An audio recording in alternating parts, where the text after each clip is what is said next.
বড়দের প্রণাম জানিয়ে আমার দ্বিতীয় ব্লগটি শুরু করছি। আজকে হলো সেই ব্লগ কাল শেষ করেছিলাম, তারপর থেকে এটা হলো একটা লাঞ্চ টাইম, যেখানে আমি বাড়ি থেকে ওটস, দই, আপেল নিয়ে এসেছিলাম। খাওয়ার পর দুপুরে কিছু কাজ বাকি ছিল, সেগুলোকে করছিলাম। মানে কাস্টমার যেগুলো দেখে গেছিলো সেগুলোকে ঠিক করে রাখা হচ্ছিল, নাহলে পরে কাস্টমারের খুব অসুবিধা হয়ে যাবে।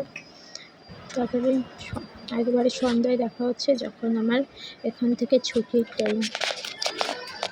বেরোনোর আগে ব্যাগ গুছিয়ে নিচ্ছি, নিয়ে রেডি হয়ে বেরিয়ে পড়লাম।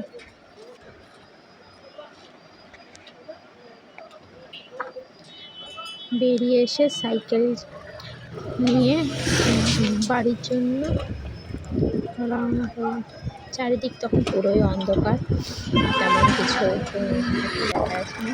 হাই রোডের উপরে কিছু লোক গাড়ি যাওয়া আসা করছিল। তারপর হাই রোড পেরিয়ে আমাদের গ্রামের রাস্তায় প্রবেশ করলাম।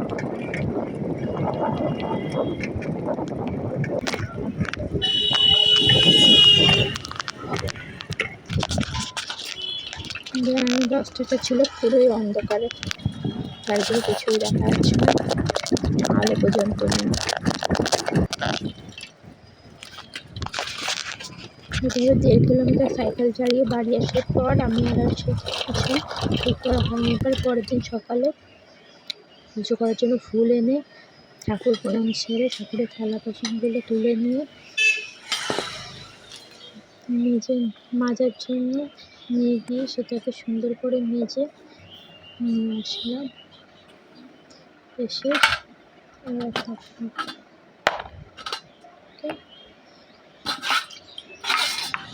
সুন্দর করে ঠাকুরের আসনটা গুছিয়ে নিলাম। শিব ঠাকুরকে স্নান করিয়ে নিয়ে চারিদিকে গঙ্গা জল ছিটিয়ে দিয়ে আরতির থালে প্রদীপ জেলে আরতি করে ঠাকুর প্রণাম সেরে পড়িয়ে দোকানে চলে এসেছি।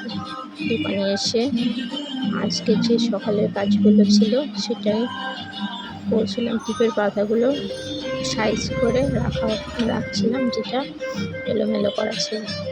এটাই ছিল পরের দিন 18ই মার্চ মঙ্গলবারের 10টা পর্যন্ত কাজ। আশা করি আমাদের ভালো লাগে লাইক, কমেন্ট, শেয়ার, সাবস্ক্রাইব।